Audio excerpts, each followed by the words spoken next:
പ്രൈസലോ ദൈവത്തിൻ്റെ അതിപരിശുദ്ധ നാമം വീണ്ടും വാഴ്ത്തപ്പെടുമാറാകട്ടെ. നിങ്ങളുടെ സന്നിധിയിൽ ഒരു വിഷയവുമായി വീണ്ടും കടന്നു വരുവാൻ തക്കോണം സർവശക്തനായ ദൈവം എനിക്കും സാവകാശം തന്നതിനെ ഓർത്ത് ഞാൻ ദൈവത്തെ സ്തുതിക്കുന്നു.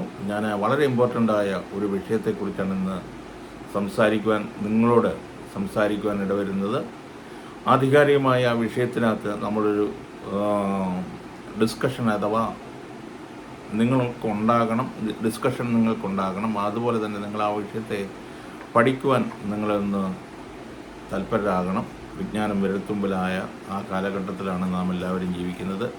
ബൈബിളിൻ്റെ ഏത് വേർഷൻസ് വേണമെങ്കിലും നമുക്ക് നോക്കുവാനോ പഠിക്കുവാനോ നമ്മുടെ മൊബൈൽ ആപ്പുകൾ വഴി നമുക്ക് കാണുവാൻ പറ്റും.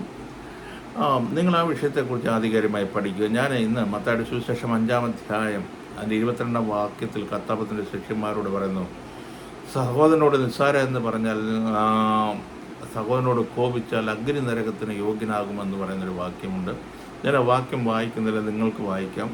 സഹോദരനോട് കോപിച്ചാൽ അല്ലെങ്കിൽ നിസ്സാര എന്ന് പറഞ്ഞാൽ അഗ്നി നരകത്തിന് യോഗ്യനാകും എന്നൊരു വാക്യം നമ്മുടെ മുമ്പിലുണ്ട്. 5:22.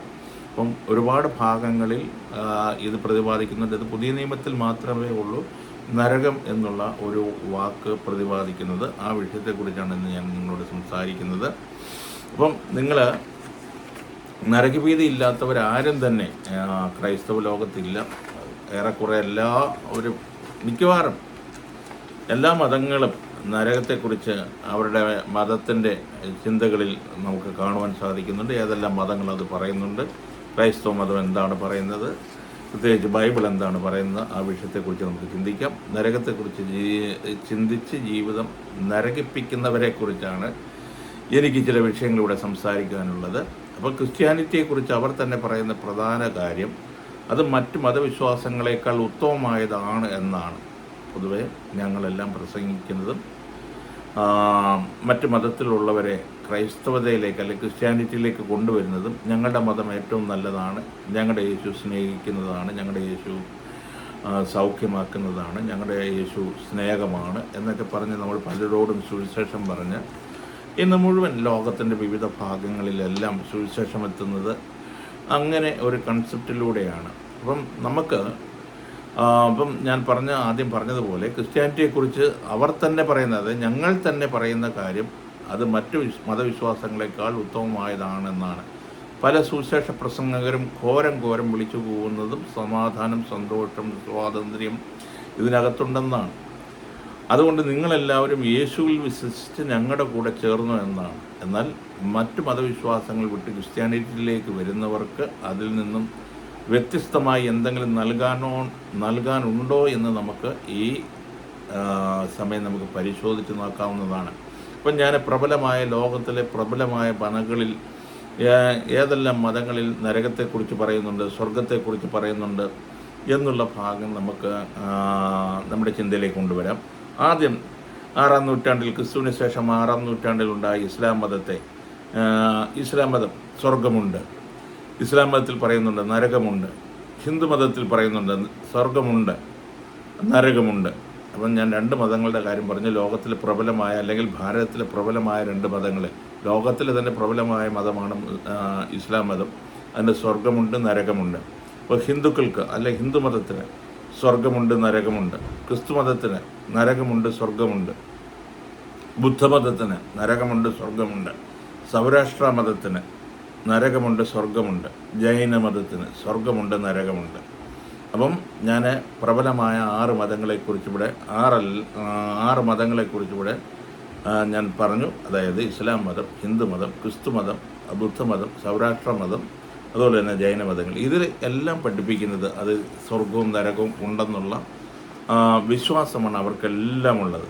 അപ്പം ക്രിസ്ത്യാനിറ്റി ഇവരോടെല്ലാം സുവിശേഷം പറയുന്നത് ഞങ്ങളുടെ യേശു സ്വാതന്ത്ര്യം തരും, ഞങ്ങളുടെ യേശു നിങ്ങളെ വിടുവിക്കും, ഞങ്ങളുടെ യേശുവിൽ അടുത്തേക്ക് വന്നാൽ നിങ്ങൾക്ക് സമാധാനമുണ്ട്, ഞങ്ങളുടെ യേശുവിൻ്റെ അരികിലേക്ക് വന്നാൽ നിങ്ങൾക്ക് സന്തോഷമുണ്ട്, നിങ്ങൾ വിടുവിക്കപ്പെടും, നിങ്ങൾക്ക് രക്ഷയുണ്ട്, നിങ്ങൾക്ക് നരകത്തിൽ പോകേണ്ടി വരികയില്ല. പക്ഷേ ഞങ്ങളുടെ മതത്തിൽ നരകമുണ്ട്. അതുകൊണ്ട് ഞാൻ പറഞ്ഞല്ലോ, ഈ ലോകത്തിലെ പ്രബലമായ ഇത്രയും മതങ്ങളൊന്നുമല്ല, ലക്ഷക്കണക്കിന് മതങ്ങളിലുണ്ട്. ഓരോരോ പ്രാദേശികമായ മതങ്ങളുണ്ട്. അപ്പം ഞാൻ പൊതുവേ ഉള്ള മതങ്ങളുടെ കാര്യമാണ് ഇവിടെ ഞാൻ സംസാരിക്കുന്നത്. ഇവിടെ ഇന്ത്യയിൽ സ്വർഗ്ഗനരക കൺസെപ്റ്റുകളുള്ള മതങ്ങൾ മാത്രമാണ് ഇവിടെ ഞാനിപ്പോൾ ഇവിടെ ഇന്ത്യയിൽ സ്വർഗ്ഗനരക കൺസെപ്റ്റുകളുള്ള മതങ്ങളെയാണ് ഞാനിവിടെ പരിഗണിച്ചത്. അപ്പോൾ നിങ്ങൾ മനസ്സിലാക്കേണ്ടത്, മറ്റ് മതങ്ങൾ, ലോകത്തിലുള്ള എല്ലാ മതങ്ങളെയും ഞാൻ എടുത്തതില്ല. കൺഫ്യൂഷ്യസ് മതമുണ്ട്, ചൈനയിൽ വേറെ മതമുണ്ട്, ഏതെല്ലാം മതങ്ങൾ, അതൊന്നും നമ്മൾ എടുത്തില്ല. ഞാൻ പ്രബലമായ നമ്മുടെ ഇന്ത്യയിലുള്ള അല്ലെങ്കിൽ ഭാരതത്തിലുള്ള 6 മതങ്ങളെക്കുറിച്ചാണ് പറയുന്നത്. ഇതിനെല്ലാം സ്വർഗവും നരകമുണ്ട്. അപ്പം ലോകമാകമാനം എടുത്താൽ പല മതവിശ്വാസങ്ങളിലും ഈ സ്വർഗനരക സങ്കല്പങ്ങൾ ഏറിയും കുറഞ്ഞും തീവ്രത കൂടിയും കുറഞ്ഞും ഒക്കെ കാണുവാൻ കഴിയുന്നതായിട്ട് നമുക്ക് മനസ്സിലാക്കാൻ പറ്റും. പല മതവിശ്വാസങ്ങളിലും നരകമെന്നത് സ്വർഗപ്രവേശത്തിന് മുമ്പായുള്ള ശുദ്ധീകരണ സ്ഥലമായി, അല്ലെങ്കിൽ ശുദ്ധീകരണ സ്ഥലം, അതിൻ്റെ പർഗേറ്ററി, അതായത് കത്തോലിക്കർ അങ്ങനെ ഒരു വിശ്വാസമുണ്ട്, കത്തോലിക്കർ ആണ് കരുതുന്നത്. ഇതിൽ പലതിനെയും ശിക്ഷാ നടപടികൾ വളരെ ക്രൂരവും മൃഗീയവുമായിട്ടാണ് അവർ അവതരിപ്പിക്കുന്നത്. പർഗേറ്ററി, കത്തോലിക്ക മതത്തിൽ അല്ലെ കത്തോലിക്ക സഭ പർഗേറ്ററിയിൽ വിശ്വസിക്കുന്നുണ്ട്. കാരണം ഈ പർഗേറ്ററിയിൽ കിടന്ന് യാതനകൾ അനുഭവിച്ച് അവിടെ കിടന്ന് അയ്യം വിളിച്ച് അവൻ അവിടെ കിടന്ന് ശുദ്ധീകരണം പ്രാപിച്ച് പിന്നെ അവൻ സ്വർഗത്തിലേക്ക് ഇവിടുന്നുള്ള ആളുകളെല്ലാം കൂടെ പ്രാർത്ഥിച്ച്, ഭൂമിയിലുള്ള ആളുകളെല്ലാം കൂടെ പ്രാർത്ഥിച്ച് അവനെ സ്വർഗത്തിലേക്ക് പ്രവേശിപ്പിക്കും എന്നുള്ളൊരു ചിന്താധാരയും എന്നൊരു പഠനവും അവരുടെ ഇടയിലുണ്ട്. അപ്പം ഞാൻ ആ കൺസെപ്റ്റിൽ ഞാൻ ഓരോ പൊതുവായിട്ടുള്ള കാര്യമാണ് ഇത് പറയുന്നത്. ഞാൻ ലോകത്തിലിപ്പം അനേകം മതങ്ങളുണ്ട്, പക്ഷേ ഞാൻ ഇന്ത്യയിലെ പ്രബലമായ 6 മതങ്ങളുടെ കാര്യമാണ് ഇവിടെ പറഞ്ഞത്. ഒന്ന് ഇസ്ലാം മതം, ഹിന്ദു മതം, ക്രിസ്തു മതം, ബുദ്ധമതം, സൗരാഷ്ട്ര മതം, ജൈനമതം. ഇതിന് 6നും സ്വർഗമുണ്ട്, നരകമുണ്ട്. അപ്പം ഇതിൻ്റെ തോത്, അല്ലെങ്കിൽ ഈ ശിക്ഷയുടെ തോത് ഓരോ മതത്തിലും ഏറിയും കുറഞ്ഞും ഇരിക്കും. അപ്പം അവരുടെ പഠനങ്ങൾ അനുസരിച്ചാണ് ഇതിന് ഏറിയും കുറഞ്ഞും ഇരിക്കുന്നത്. ക്രിസ്തു വിശ്വാസത്തിലും നരകമെന്നത് മറ്റു മതസങ്കല്പങ്ങളുമായി ഏതാണ്ടൊക്കെ സാമ്യമായാണ് നിലനിൽക്കുന്നത്. അതിൽ തന്നെ ചില ക്രൈസ്തവർ വിശ്വാസികൾ ശുദ്ധീകരണയുടെ എന്നത് തങ്ങളുടെ വിശ്വാസത്തിൻ്റെ ഭാഗമായി അംഗീകരിച്ചു പോരുന്നത്. അതായത് ഞാൻ പറഞ്ഞല്ലോ, കത്തോലിക്ക സഭാ വിഭാഗങ്ങൾ ഈ പർഗേറ്ററി, അതെങ്കിൽ ശുദ്ധീകരണ സ്ഥലം എന്നുള്ള പറയുന്നൊരു കൺസെപ്റ്റ് അവരുടെ ഇടയിലുണ്ട്. ഇപ്പോൾ കത്തോലിക്ക വിശ്വാസം അനുസരിച്ച് കത്തോലിക്ക സഭയുടെ ഭാഗമായവർ പാപം ചെയ്തതിന് കുമ്പസാര കൂദാശകളില്ലാതെ മരിച്ചാൽ ശുദ്ധീകരണ സ്ഥലത്ത് പോവുകയും ശുദ്ധീകരിച്ച് സ്വർഗപ്രവേശനം സാധ്യമാകുകയും ചെയ്യുമെന്ന് അവരുടെ ഇടയിൽ ഒരു പ്രത്യേകതരം പഠനങ്ങളുണ്ട്. അതുപോലെ തന്നെ ഞങ്ങൾ പെന്തക്കോസ്ത് വിഭാഗക്കാർ ഈ ഉപദേശത്തെ ശക്തിയുക്തം എതിർക്കുന്നു. അവർ അവരുടെ സഭയുടെ ഭാഗമല്ലാത്തവരെല്ലാം നരകത്തിലായിരിക്കുമെന്നും വളരെ ഇമ്പോർട്ടൻ്റായി വിശ്വസിക്കണം. അതായത് പെന്തക്കോസ്ത് സമൂഹത്തിൽ പെടാത്ത ആളുകളെല്ലാം നരകത്തിൽ പോകുമെന്നാണ് പെന്തക്കോസ്തിൻ്റെ ആ ഗ്രൂപ്പിലുള്ളവർ വിശ്വസിക്കുന്നത്. അപ്പം ഞാൻ പറഞ്ഞത്, പലപ്പോഴും അവരിലുള്ളവർ പോലും ആ നരകത്തിൽ പോകുവാനുള്ള സാധ്യതയാണ്, പോയാൽ നിത്യമായ ആ രീതിയിൽ എറിഞ്ഞ് ദണ്ഡന അനുഭവിക്കുന്നുവെന്നും വിശ്വസിക്കുന്നു. കാരണം ഞങ്ങൾ പലപ്പോഴും ഞങ്ങൾ ശുശ്രൂഷിക്കുമ്പോഴൊക്കെ ഇന്ന് രാത്രിയിൽ കർത്താവ് വന്നാൽ എത്ര പേർ ഈ ഇപ്പം സുവിശേഷ പ്രസംഗമായിരിക്കും, അല്ലെങ്കിൽ ഉപവാസ പ്രാർത്ഥനയിലായിരിക്കും. ആദ്യം ഇന്ന് രാത്രിയിൽ കർത്താവ് വരുവാന്ന് എത്ര പേര് ഇന്ന് കർത്താവിൻ്റെ എടുക്കപ്പെടും എന്നുള്ള ഒരു ചോദ്യം പൊതുവെ ക്രൈസ്തവ ലോകത്തുണ്ട്. അപ്പം അവർ പോലും ഉറപ്പില്ല. കാരണം ഇന്ന് രാത്രിയിൽ പോകുമെന്ന് പറയാൻ പലരും കൈവെക്കത്തില്ല. കാരണം ഈ തിരുവത്താഴം ഉള്ളപ്പോൾ തന്നെ പലരും തിരുവത്താഴം എടുക്കത്തില്ല. കാരണം ഞാൻ യോഗ്യനല്ല, അത് തിരുവത്താഴം എടുക്കാൻ യോഗ്യനല്ല. കാരണം അന്ന് രാത്രി കർത്താവ് വന്ന് ഇവർ യോഗ്യതയില്ലാത്തവർ നരകത്തിലാണ് പോകുന്നത്. അപ്പം നമ്മുടെ പഠനങ്ങളും പഠിപ്പീരുകളുടെയും ബലഹീനത നിങ്ങൾ മനസ്സിലാക്കണം. അതായത് നരകശിക്ഷ എന്ന കൺസെപ്റ്റിൽ എല്ലാ മതങ്ങളും ഏതാണ്ട് ഒരേ രീതിയിലാണ് പോകുന്നത്. അങ്ങനെയാകുമ്പോൾ ഞങ്ങളുടെ നരകമാണ് മികച്ച നരകം, അതുകൊണ്ട് എല്ലാവരും ഞങ്ങളുടെ വിശ്വാസം സ്വീകരിക്കണമെന്ന് പറയാറില്ല. അത് സ്വർഗത്തെ ആശ്രയിച്ചാണ് നിൽക്കുന്നത്. വേണമെങ്കിൽ മികച്ച നരകത്തിൻ്റെ പ്രചാരത്തിലൂടെ മതപ്രചാരണമാവാം. ഞാൻ പറഞ്ഞു വന്നതിൻ്റെ സാരം മനസ്സിലായല്ലോ. അപ്പം ഞങ്ങളുടെ സ്വർഗമാണ് ഏറ്റവും മികച്ച സ്വർഗം, ഞങ്ങളുടെ നരകം ഇച്ചിരി കട്ടി കൂടിയതാണ്, ഇച്ചിരി ഭീകരതയുള്ളതാണ് എന്നാണ് പൊതുവെയുള്ള പഠിപ്പീരുകൾ, പ്രത്യേകിച്ച് പെന്തക്കോസ്ത് സമൂഹവും ബ്രദറൻ സമൂഹവും പറയുന്നത്. ഞങ്ങളൊഴിച്ച് ബാക്കി ആരും ഇവിടുത്തെ കത്തോലിക്കരോ ഓർത്തഡോക്സുകാരോ പാരമ്പര്യ അപ്പോസ്തോലിക സഭകളിലുള്ളവരോ ആരും, കാരണം രക്ഷിക്കപ്പെട്ട് സ്നാനപ്പെടുത്ത് വിശുദ്ധ ജീവിതം നയിക്കുന്നവർ മാത്രമേ സ്വർഗത്തിൽ പോവുകയുള്ളൂ. അല്ലാത്തവരെല്ലാം നരകത്തിന് യോഗ്യത. കാരണം അവരുടെ കൂട്ടത്തിലുള്ളവർ പോലും പകുതി എണ്ണമേ കടക്കത്തുള്ളൂ, ഒരു ശേഷിപ്പേ പോകത്തുള്ളൂ, എല്ലാവരും ഒന്നും പൊങ്ങത്തില്ല എന്നാണുള്ള പഠിപ്പീരുകൾ മുഴുവൻ. അപ്പം ഞാൻ പറഞ്ഞു വരുന്നതിൻ്റെ സാരം, ഈ പ്രബല മതങ്ങളെല്ലാം, ഇന്ത്യയിലുള്ള പ്രബല മതങ്ങളെല്ലാം പഠിപ്പിക്കുന്നത് നിങ്ങൾക്കെല്ലാം നരകമുണ്ട്.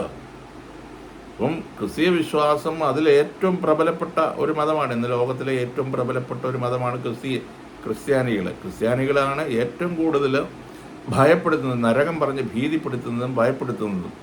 അപ്പം ക്രിസ്തീയ വിശ്വാസവും ഏറ്റവും ശ്രേഷ്ഠമാണെങ്കിൽ അതിന് മറ്റു മതവിശ്വാസങ്ങളെക്കാൾ മെച്ചമായത് എന്തെങ്കിലും ഉണ്ടായിരിക്കണം. ഒരു വിഭാഗത്തിനെ നരകത്തിലേക്കും മറ്റൊരു വിഭാഗത്തിനെ സ്വർഗത്തിലേക്ക് നയിക്കുന്ന ഒന്നാണ് അതെങ്കിൽ അതിൻ്റെ വിജയസാധ്യതയും വിശ്വാസ്യതയും പരിങ്ങലിലാവും. ബൈബിളിൽ നരകം എന്ന ഒന്നുണ്ട്. അതിനാൽ നരകത്തിലും നരകശിക്ഷയിലും വിശ്വസിക്കാമെന്നായിരിക്കും പലരും കരുതുന്നത്. ബൈബിളിൽ അങ്ങനെ ഒന്നുണ്ട് എന്നതിനാൽ ബൈബിൾ മാത്രം മതി എന്ന് പറഞ്ഞു നടക്കുന്നവർക്ക് അത് വിശ്വസിക്കാം. പക്ഷേ ആ വിശ്വാസം മറ്റു മതങ്ങളിൽ നിന്ന് നമ്മൾ കേട്ടിട്ടുള്ളതും നമ്മുടെ ചിന്തയിൽ അടിയുറച്ചു പോയതുമായ ഒരു നരകമാണെങ്കിൽ ആ മതവിശ്വാസത്തേക്കാൾ ക്രിസ്ത്യാനിറ്റിക്ക് വലിയ മെച്ചമൊന്നുമില്ലെന്ന് നമുക്ക് മനസ്സിലാക്കാൻ പറ്റും. ഞാൻ പറഞ്ഞു വന്നതിൻ്റെ സാരം മനസ്സിലായല്ലോ. എല്ലാ മതങ്ങളിലും നരകവും സ്വർഗമുണ്ട്, ഞങ്ങളുടെ ക്രിസ്ത്യാനിറ്റിയാണ് മെച്ചം. എന്നിട്ട് ഈ ക്രിസ്ത്യാനിറ്റിയിലുള്ള ദൈവമക്കൾ മറ്റു മതസ്ഥരെ കണ്ടിട്ട് ആ മറ്റു മതത്തിൽ നിന്ന് അവരെ ക്രിസ്തുമാർഗത്തിലേക്ക് കൊണ്ടുവന്നിട്ട് വീണ്ടും അവരെയും നരകശിക്ഷയിലേക്കും, കാരണം ഒന്നിത്തെറ്റിയാൽ, കാരണം യഹൂദൻ്റെ കണക്ക് പോലെ 613 കൽപ്പനകളിൽ ഒന്നിത്തെറ്റിയാൽ സകലത്തിലും തെറ്റിയതുപോലെയാണ് ക്രിസ്ത്യാനികളുടെ വിശ്വാസം. കാരണം അതുകൊണ്ട് അവർ നരകത്തിലേക്ക് വീഴും, അല്ലെങ്കിൽ നരകത്തിൽ പോകും എന്നുള്ളൊരു കൺസെപ്റ്റാണ് ക്രൈസ്തവ മതം വെച്ച് പുലർത്തുന്നത്. അതുകൊണ്ട് ക്രിസ്ത്യാനിറ്റിക്ക് മെച്ചമെന്ന് പറയാനൊന്നുമില്ല. നമ്മുടെ സ്വതന്ത്രമായി വചനം മനസ്സിലാക്കുന്ന ഒരു വ്യക്തിയെ സംബന്ധിച്ചിടത്തോളം ഈ 6 മതങ്ങളും, ഇന്ത്യയിലെ എല്ലാ പ്രബല മതങ്ങളും ഈ സ്വർഗനരക സങ്കല്പങ്ങൾ വെച്ച് പുലർത്തുന്നുണ്ട്. ഞാൻ പ്രത്യേകിച്ച് ഞാനൊരു ക്രൈസ്തവ വിഭാഗത്തെ പ്രതിനിധീകരിക്കുന്നത് കൊണ്ടും ക്രൈസ്തവരുടെ ഇടയിലെ ഈ ഒരു വിശ്വാസത്തെ നാളുകളായി മനുഷ്യനെ ഭയപ്പെടുത്തുന്നതും ഭീതിപ്പെടുത്തുന്നതും കൊണ്ട് ഇന്ന് രാത്രിയിൽ, അല്ലെങ്കിൽ നമ്മൾ ഇന്ന് ഈ അവസരത്തിൽ അത് അങ്ങനെ തന്നെയോ എന്ന് ബെരോവയിലെ വിശ്വാസികളെ പോലെ നമുക്കൊന്ന് ശോധന ചെയ്യുവാനുള്ള മനസ്സാക്ഷ്യം ഉണ്ടാകട്ടെ എന്ന് മാത്രമാണ് എനിക്ക് ഈ ഇത്തരണത്തിൽ നിങ്ങളോട് പറയുവാനുള്ളത്.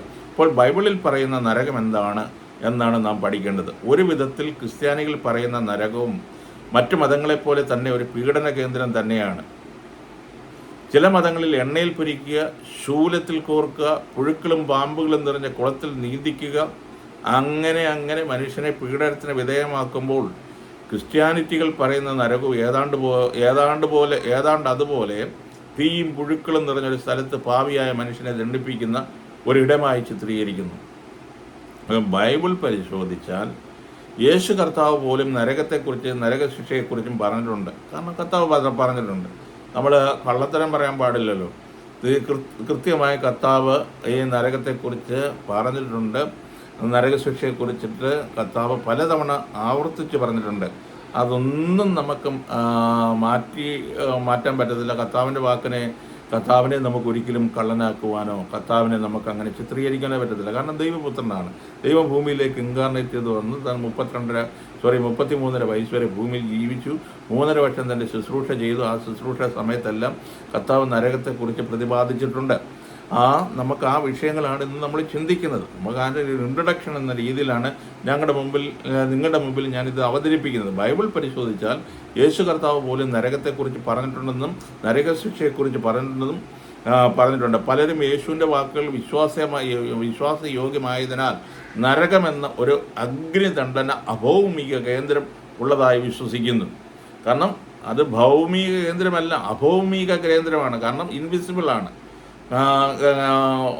സത്യത്തിൽ യേശു സംസാരിച്ച നരകം എന്നത് എന്താണ്, ആരാണ് പ്രവേശിക്കുന്നത് എന്നത് മനസ്സിലാക്കുവാൻ സത്യത്തിൽ നമ്മുടെ നരകപ്പേടിക്ക് നല്ലൊരാശ്വാസം ഉണ്ടാകുന്നുവെങ്കിൽ ഉണ്ടാകട്ടെ എന്ന് വിചാരിച്ചാണ് ഞാൻ ഈ ഒരു വിഷയത്തെക്കുറിച്ച് ഇന്നിവിടെ പ്രതിപാദിക്കുവാനും സംസാരിക്കുവാനും ഈ യൂട്യൂബിൽ ഈ വീഡിയോ അപ്ലോഡ് ചെയ്യുവാനും ഞാൻ താല്പര്യപ്പെടുന്നത്. അതിനു മുമ്പ് ന്യായവിധി എന്ന ഒന്നുണ്ടെന്നും അതിൻ പ്രകാരം നരകശിക്ഷ വരുന്നതെന്നും ഉള്ള നമ്മുടെ ചിന്താഗതി തന്നെ ഒന്ന് മാറ്റിപ്പിടിക്കുന്നത് നല്ലതാണ്. എക്കാലത്ത് മനുഷ്യനെ ഭീഷണിപ്പെടുത്തിയാണ് മതങ്ങളുടെ നിലനിൽപ്പ് പോലും.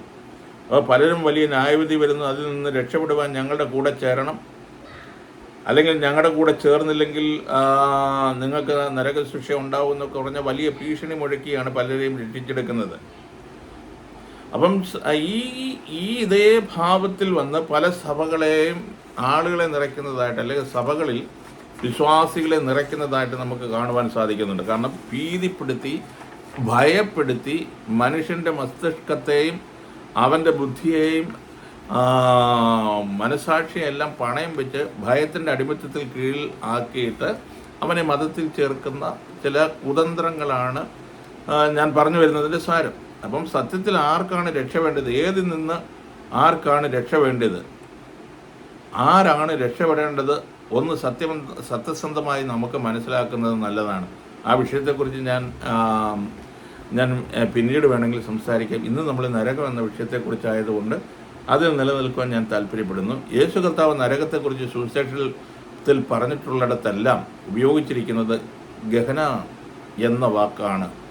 അത് 8ഓളം പ്രാവശ്യം സുവിശേഷങ്ങളിൽ ഇത് ഉപയോഗിച്ചിരിക്കുന്നത്. എത്ര പ്രാവശ്യം? 4 സുവിശേഷങ്ങളിലുമായി 8ഓളം പ്രാവശ്യം കർത്താവ് ഗഹന എന്ന വാക്ക്, അഥവാ ഗ്രീക്കിൽ അതിന് ഗഹന എന്ന വാക്കാണ് ഉപയോഗിക്കുന്നത്. അത് എന്താണെന്ന് ഞാൻ പറഞ്ഞു. യേശു കർത്താവ് ഉദ്ദേശിച്ചത് നരകം എന്ന വാക്കിന് മലയാളത്തിലാണ് നരകം, എന്നാൽ ഗ്രീക്കിൽ ഗഹന, ഇംഗ്ലീഷിൽ ഗഹന എന്ന് പലയിടത്ത് ഉപയോഗിച്ചിട്ടുണ്ട്, ചിലയിടത്ത് ഹെല്ലെന്ന് ഉപയോഗിച്ചിട്ടുണ്ട്. അത് നമുക്ക് വിടാം. ഞാൻ എവിടേക്കാണ് കർത്താവ് ഉപയോഗിച്ചിരിക്കുന്ന വാക്യങ്ങളെന്ന് നമുക്ക് നോക്കാം. മത്തായി 5-ാം അധ്യായം 22-ാം വാക്യം. ഞാനിവിടെ പ്രാരംഭമായി നമ്മൾ ഇവിടെ പറഞ്ഞ ഹെഡിങ്, ഞാനിവിടെ ശുശ്രൂഷ അല്ലെങ്കിൽ ഇതിനകത്ത് ഇവിടെ സംസാരിക്കുമ്പോൾ തന്നെ ഞാൻ പറഞ്ഞത് മത്തായി 5:22 പറഞ്ഞത്. സഹോദരനോട് നിസ്സാര എന്ന് പറഞ്ഞാൽ നരകശിക്ഷയ്ക്ക് യോഗ്യനാകുമെന്ന് പറഞ്ഞ വാക്യം മത്തായി 5:22 അതുപോലെ തന്നെ 29, 30, അതുപോലെ തന്നെ മത്തായി 18-ാം അധ്യായം 9-ാം വാക്യം, മർക്കോസ് 9:43, 45, 47, ലൂക്കോസ് 12:5 ഇവിടങ്ങളിലെല്ലാം നരകമെന്നത് ഉപയോഗിച്ചിരിക്കുന്നത് ഗഹന എന്ന വാക്കാണ്. ഗ്രീക്ക് സ്ട്രോങ് നിഘണ്ടുവിൽ ഇതിൻ്റെ ക്രമ നമ്പർ G1067 ഇതിന് നൽകുന്ന നിർവചനമെന്നത്. അതായത് നിങ്ങൾ പഠിക്കുവാൻ താല്പര്യമുള്ളവർ ഗ്രീക്ക് സ്ട്രോങ് നിഘണ്ടുവിൽ G1067 എന്ന് പറയുന്ന ഒന്നും വേണ്ട, നിങ്ങൾ ഗൂഗിൾ ക്രോമിൽ കയറിയിട്ട് G1067 എന്ന് അടിച്ചു കൊടുത്താൽ നിങ്ങൾക്ക് കൃത്യമായിട്ട് അതിൻ്റെ അർത്ഥവും മീനിങ്ങും എല്ലാം കിട്ടും. G1067 ഗ്രീക്ക് ലെക്സിക്കണിൽ കൃത്യമായിട്ട് നമുക്ക് മനസ്സിലാക്കുവാൻ പറ്റും. അതിന് ഗഹന ഗഹന എന്ന് വായിക്കുന്നുണ്ട്. ഗിഹന എന്നും പറയുന്നുണ്ട്, ഗഹന എന്നും പറയുന്നുണ്ട്. അപ്പം ഞാൻ പറഞ്ഞു നരകം എന്ന വാക്കിന് മലയാളത്തിൽ നരകമെന്ന് പറയുമ്പോൾ മറ്റ് ഗ്രീക്കിൽ അതിനെ ഗഹന എന്ന വാക്കാണ് ഉപയോഗിച്ചിരിക്കുന്നത്. അത് G1067 ആണെന്ന് ഞാൻ നിങ്ങളുടെ മുമ്പിൽ പറഞ്ഞു. അത് ആർക്ക് വേണമെങ്കിലും പരിശോധിക്കാം. നാളെ എന്നെ കേൾക്കുന്ന, യൂട്യൂബിൽ ഈ വീഡിയോ കാണുന്ന, അല്ലെങ്കിൽ എൻ്റെ ഫേസ്ബുക്കിലൂടെ പേജിലൂടെ കാണുന്ന ആർക്ക് വേണമെങ്കിലും G1067 പരിശോധിച്ചാൽ നിങ്ങൾക്ക് കാര്യങ്ങളെ മനസ്സിലാക്കാൻ പറ്റും. അത് ഗഹന എന്ന് പറയുന്ന ഒരു ഗ്രീക്ക് വേർഡാണ് അതിനുപയോഗിച്ചിരിക്കുന്നതെന്ന്. ഹീബ്രുവിൽ അതിന് വാലി ഓഫ് ഹിന്നോം എന്നാണ് ഉപയോഗിച്ചിരിക്കുന്നത്. ഹീബ്രു ബൈബിളിൽ അതിന് വാലി ഓഫ് ഹിന്നോം എന്ന വാക്കാണ് ഉപയോഗിച്ചിരിക്കുന്നതെന്ന് നമുക്ക് കാര്യങ്ങളെ മനസ്സിലാക്കുവാൻ പറ്റും. ഗി എന്നതിന് ലാൻഡ്, പ്രദേശം, ഇടം എന്നൊക്കെ അർത്ഥമാക്കുന്നത്. ഗേ എന്ന് വേണമെങ്കിൽ പറയാം, അല്ലെങ്കിൽ GE നമ്മളിപ്പം പല രീതിയിൽ പ്രൊനൗൺസ് ചെയ്യും, അതല്ല നമ്മുടെ വിഷയം. GE ഗേ അതിന് ലാൻഡ്, ഹീബ്രുവിൽ ലാൻഡ് അല്ലെങ്കിൽ പ്രദേശം, ഇടം എന്നൊക്കെ അർത്ഥമാക്കുന്നത്. ഇതും ഹിന്നോം എന്ന വാക്ക് ചേർന്നാണ് ഗഹന എന്ന വാക്ക് രൂപപ്പെട്ടത്. ഗഹന അപ്പം ഗഹന എന്ന് പറഞ്ഞാൽ ലാൻഡ്, ഹിന്നോം എന്ന വാക്കും ചേർന്നാണ് ഗഹന എന്ന വാക്ക് ഉണ്ടായത്. വളരെ നിങ്ങൾ പഠിക്കാൻ തൽപരരായിട്ടുള്ള ആളുകൾ ഗേ അല്ലെങ്കിൽ ജി എന്ന വാക്കും ഹെന്നോം എന്ന വാക്കും കൂടെ ചേർന്നതാണ് ഗഹന എന്ന വാക്ക് രൂപപ്പെട്ടത്. ഈ രണ്ട് വാക്കുകൾ ഒരുമിച്ച് വരുന്നിടത്തെല്ലാം ഹിന്നോം താഴ്വര എന്നാണ് പരിഭാഷയിൽ. ഹിന്നോം താഴ്വര, വാലി ഓഫ് ഹിന്നോം, ഹിന്നോം താഴ്വര. അപ്പോൾ താഴ്വര, ഹിന്നോം താഴ്വര എന്നതാണ് പരിഭാഷ. ഇതിനെക്കുറിച്ച് ഒരു വിവരണം സത്യവേദ പുസ്തകത്തിൽ ആദ്യം കാണുന്നത് യോശുവയുടെ പുസ്തകം 15-ാം അധ്യായം 8-ാം വാക്യത്തിലാണ്. ഞാൻ ആ വാക്യം നിങ്ങളുടെ മുമ്പിൽ നിങ്ങൾ വായിക്കുക. ഞാൻ ആ വാക്യത്തിൻ്റെ യോശുവയുടെ പുസ്തകം 15-ാം അധ്യായം 8-ാം വാക്യം നിങ്ങൾ വായിക്കുക. പിന്നെ അതിർ ബെൻഹിന്നോം താഴ്വരയിൽ കൂടി കയറി യെരുസലേം എന്ന യെബൂസ്യഗിരിയുടെ തെക്കോട്ട് കടന്ന് ഹിന്നോം താഴ്വരയുടെ മുമ്പിൽ പടിഞ്ഞാറോട്ടും രഫായിം താഴ്വരയുടെ അറ്റത്ത് വടക്കോട്ടും ഉള്ള മലയുടെ മുകളിലേക്ക് കയറി ചെല്ലുന്നു. അവിടെ എഴുതിയിരിക്കുന്നത് ഞാൻ മലയാളത്തിൽ വായിച്ചത്. പിന്നെ അതിർ ബെൻഹിന്നോം താഴ്വരയിൽ കൂടി കയറി യെരുസലേം എന്ന യെബൂസ്യഗിരിയുടെ തെക്കോട്ട് കടന്ന് ഹിന്നോം താഴ്വരയുടെ മുമ്പിൽ പടിഞ്ഞാറോട്ടും രഫായിം താഴ്വരയുടെ അറ്റത്ത് വടക്കോട്ടുമുള്ള മലയുടെ മുകളിലേക്ക് കയറി ചെല്ലുന്നു. അതിൻ്റെ ഇംഗ്ലീഷിൽ ഇങ്ങനെയാണ് എഴുതിയിരിക്കുന്നത്. And the border went up by the valley of the son of Hinnom and to the south side of the Jebusite in the same in Jerusalem, and the border went up to the top of mountain that lead before the valley of Hinnom westward, which is at the end of the valley of the Jains northward. എൻ്റെ English pure അല്ല, അത്ര correct അല്ല, pronunciation correct അല്ല. നിങ്ങൾ ആ വാക്യം ഇംഗ്ലീഷിൽ വായിക്കുക. ഞാൻ പറഞ്ഞ യോശുവയുടെ പുസ്തകം 15-8, ചുരുക്കി പറഞ്ഞാൽ യോശുവയുടെ പുസ്തകം 15-8 ഞാനിവിടെ വായിച്ചത്. അത് ഇംഗ്ലീഷിലും മലയാളത്തിലും ഞാനിവിടെ വായിച്ചു. അവിടെ പിന്നെ അവിടെ എഴുതിയിരിക്കുന്ന അതിർ ബെൻഹിന്നോം താഴ്വരയിൽ കൂടി കയറി യെരുസലേം എന്ന യെബൂസ്യഗിരിയുടെ തെക്കോട്ട് കടന്ന് ഹിന്നോം താഴ്വരയുടെ മുമ്പിൽ പടിഞ്ഞാറോട്ടും രഫായിം താഴ്വരയുടെ അറ്റത്ത് വടക്കോട്ടുമുള്ള മലയുടെ മുകളിലേക്ക് കയറി ചെന്നു എന്നാണ് അവിടെ നമുക്ക് വായിക്കാൻ സാധിക്കും. യോശുവയുടെ പുസ്തകം 18-16 കൂടെ വായിക്കാം. പിന്നെ അതിർ ബെൻഹിന്നോം താഴ്വരയ്ക്കെതിരെയും രഫായിം താഴ്വരയുടെ വടക്കു വശത്തുമുള്ള മലയുടെ അറ്റം ചെന്ന് ഹിന്നോം താഴ്വരയിൽ കൂടി തെക്കോട്ട് യെബൂസ്യ പർവ്വതത്തിൻ്റെ പാർശ്വം വരെയും റോഗേൽ വരെയും ഇറങ്ങി. ഞാൻ മലയാളം വായിച്ചു. ഇംഗ്ലീഷും കൂടെ നിങ്ങളെടുത്ത് പഠിക്കാൻ തൽപരരായ സഹോദരങ്ങൾ നിങ്ങൾ മനസ്സിലാക്കുക. അപ്പം നമ്മൾ എന്താണ് പറഞ്ഞു വരുന്നത്? നരകം. അപ്പം എന്താണ് അതിന് ഇംഗ്ലീഷിൽ? ബെൻഹിന്നോ അല്ലെ ഗഹന എന്നാണ്. ബെൻഹിന്നോം താഴ്വര അല്ലെ മൗണ്ട് വാലി ഓഫ് ഹിന്നോം അല്ലെങ്കിൽ ഗഹന എന്നൊക്കെ നമ്മൾ ഹീബ്രുവിൽ നമ്മൾ ഹിന്നോം വാലി, ബെൻഹിന്നോം താഴ്വര, അതുപോലെ ഗ്രീക്കിൽ നമ്മൾ ഗഹന എന്ന് നമ്മൾ പഠിച്ചു. അപ്പോൾ കൃത്യമായ കാര്യങ്ങൾ മനസ്സിലായല്ലോ. നരകത്തെക്കുറിച്ചാണ് നമ്മൾ സംസാരിക്കുന്നത്. അപ്പം ദൈവശാസ്ത്രപരമായി ഇത് ജെറുസലേമിൻ്റെ തെക്ക് പടിഞ്ഞാറ് സ്ഥിതി ചെയ്യുന്ന തെക്ക് ഭാഗത്ത് സ്ഥിതി ചെയ്യുന്ന താഴ്വരയാണെന്ന് മനസ്സിലാക്കാൻ പറ്റും. അപ്പം നമ്മൾ ഇതിനെ ദൈവശാസ്ത്രപരമായാലും ഭൂമിശാസ്ത്രപരമായാലും ഇനി എന്ത് തന്നെയായാലും ഇത് യെരുസലേമിൻ്റെ തെക്ക് ഭാഗത്ത് സ്ഥിതി ചെയ്യുന്ന ഒരു താഴ്വരയെക്കുറിച്ചാണ് ഇത് പറഞ്ഞിരിക്കുന്നത്. അപ്പം വളരെ നിങ്ങൾ കാര്യങ്ങൾ മനസ്സിലാക്കുക. യെരുസലേമിൻ്റെ തെക്ക് ഭാഗത്ത് സ്ഥിതി ചെയ്യുന്ന ഒരു താഴ്വരയെക്കുറിച്ചാണ് ഹിന്നോം വാലി അല്ലെങ്കിൽ ആ താഴ്വര എന്ന് നമ്മൾ മനസ്സിലാക്കുക.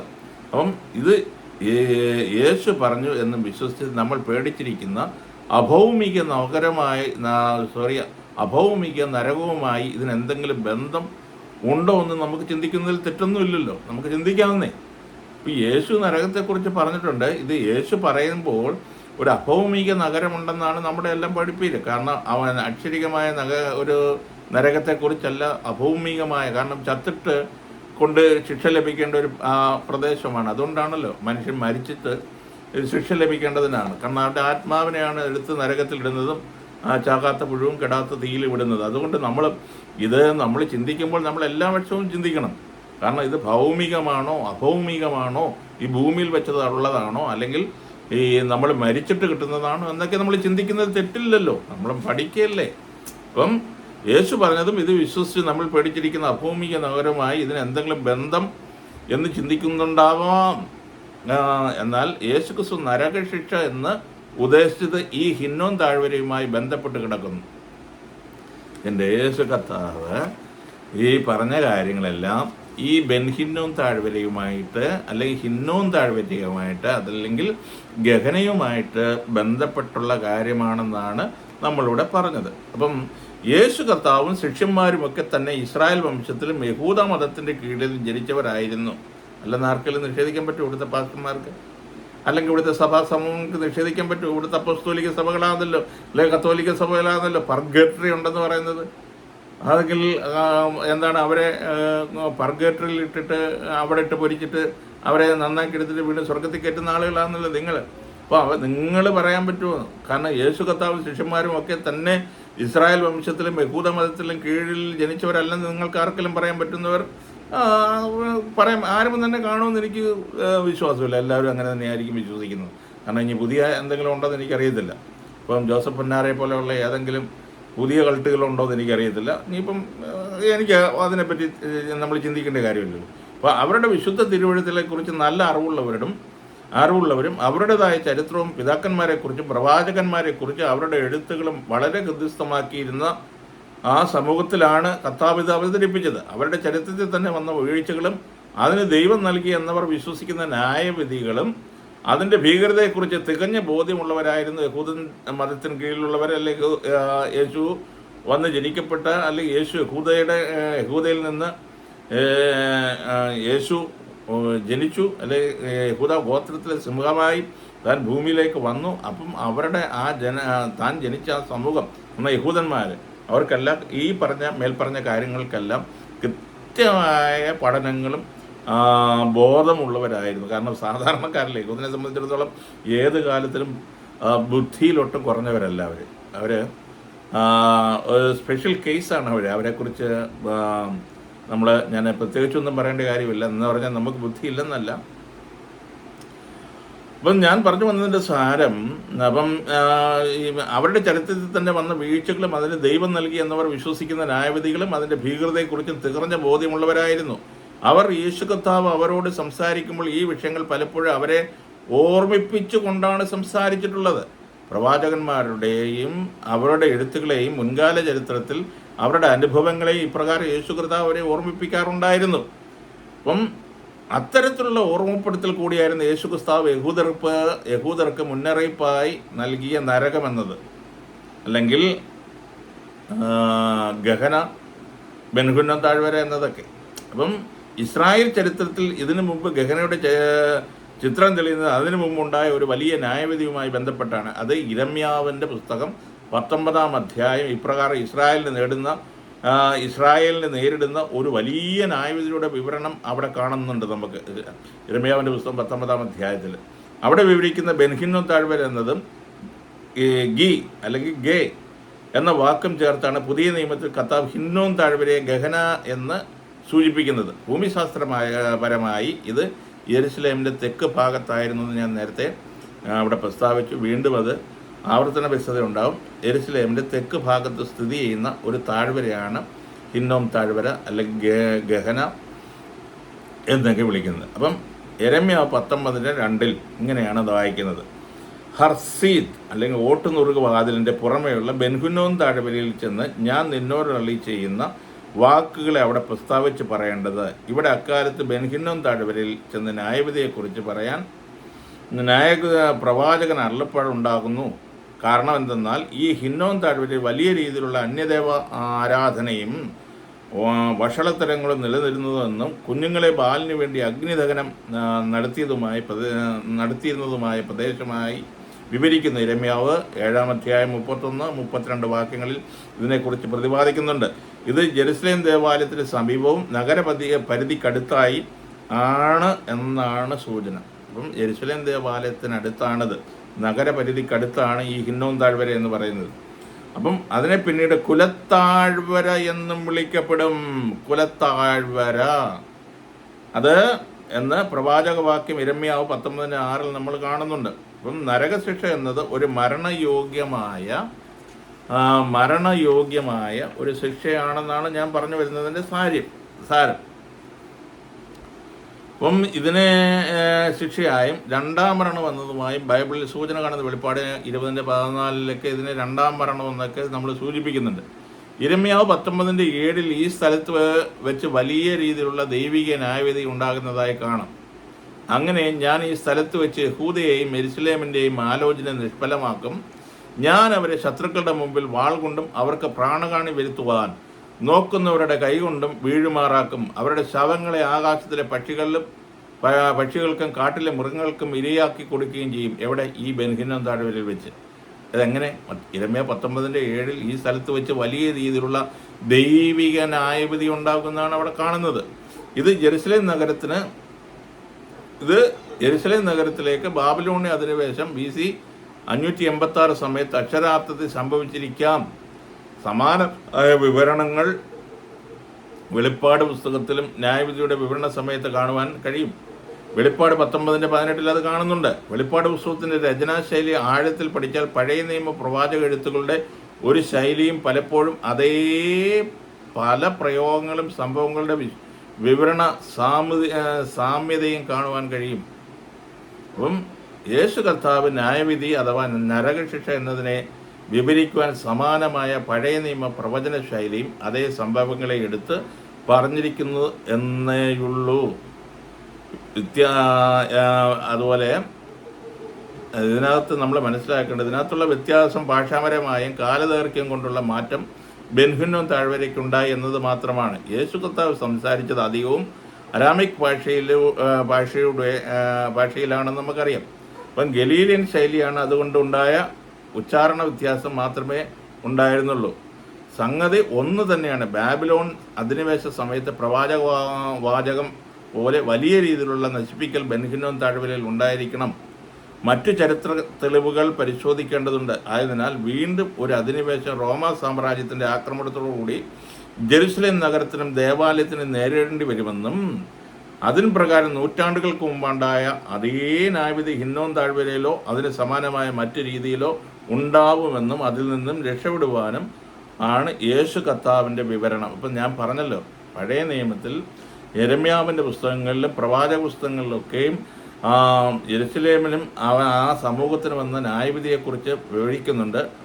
അതേപോലെ റോമിൻ്റെ അധിനിവേശ സമയത്തും ഇസ്രായേൽ ജനത്തിന് ഉണ്ടാകുന്ന അല്ലെങ്കിൽ യഹൂദൻ്റെ ന്യായപ്രമാണത്തിൻ്റെ അവസാന കാലഘട്ടത്തിൽ അവൻ്റെ യുഗാവസാനത്തിങ്കൽ അല്ലെങ്കിൽ അവൻ്റെ കാലാവസാനത്തിങ്കൽ അല്ലെങ്കിൽ അവൻ്റെ ലോകാവസാനത്തിങ്കൽ അവൻ്റെ അല്ലെങ്കിൽ മതത്തിൻ്റെ അവസാനത്തിങ്കൽ എന്ന് അല്ലെങ്കിൽ അവൻ്റെ ഒടുക്കത്തെ നാൾ, ഇങ്ങനെയെല്ലാം ബൈബിളിൽ ഞാൻ ഈ പറയുന്നതിൻ്റെ സാരം ഇതേ ഭാഷകൾ ബൈബിളിൽ ഉപയോഗിച്ചിട്ടുണ്ട്. അതുകൊണ്ടാണ് ഞാൻ ഈ പറയുന്നത്. നിങ്ങളൊന്ന് ഏതെങ്കിലും രീതിയിൽ നിങ്ങൾക്കൊന്ന് മനസ്സിലാകുന്നെങ്കിൽ മനസ്സിലാകട്ടെ എന്ന് വിചാരിച്ചാണ് ഞാനിത് സംസാരിക്കുന്നത്. കാരണം ഇതേ ഭാഷയിലാണ് കർത്താവ് ഇവിടെ റോമൻ അധിനിവേശ സമയത്ത് ഈ യെരുശലേം ദേവാലയത്തെ 42 മാസം ഉപരോധിക്കുമ്പോൾ, സൈന്യങ്ങൾ യെരുശലേമിനെ വളഞ്ഞിരിക്കുമ്പോൾ അവർക്കുണ്ടാക്കുന്ന നാശത്തെക്കുറിച്ചാണ് കർത്താവ് പലപ്പോഴും സംസാരിച്ചെന്ന് ആ പഴയ രീതിയിൽ അതേ സമാനമായ രീതിയിലാണ് കർത്താവിൻ്റെ ശൈലി. അതങ്ങനെയാണ് സംസാരിച്ചത്. അപ്പം ഞാൻ പറഞ്ഞല്ലോ, യേശു കർത്താവ് ഇതിനെക്കുറിച്ചാണ് വിവരിക്കുന്നത്. അത് നമ്മുടെ ഭാഷയിലെ ചിന്തയിൽ അഭൗമിക നഗരത്തിൽ നിന്ന് രക്ഷപ്പെടുക എന്ന രീതിയിൽ ആയിപ്പോയതാണ് കുഴപ്പം. അത് ഇതര മതര സങ്കല്പങ്ങളെ പോലെ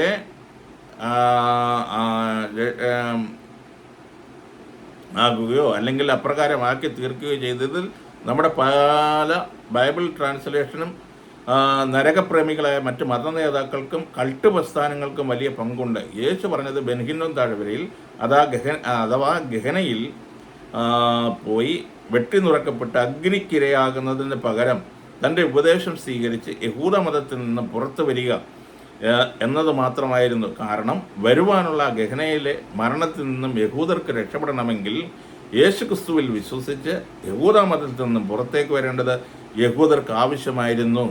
ഇല്ലെങ്കിൽ പിന്നീട് ഉണ്ടാകുവാൻ പോകുന്ന ആഭ്യന്തര കലാപം, കാരണം ഇവരുടെ ഇടയിൽ ആദ്യം ഉണ്ടാകുന്ന ഇവർ തമ്മിൽ സീലട്ടുകൾ തമ്മിൽ, കാരണം ആഭ്യന്തര കലാപമാണ് ഉണ്ടാകുന്നത്. കാരണം കലാപത്തിലും ഒടുവിൽ വരുന്ന റോമൻ ആക്രമണത്തിലും പെട്ടുപോയാൽ ന്യായവിധിക്കുള്ള സാധ്യതയുണ്ട്.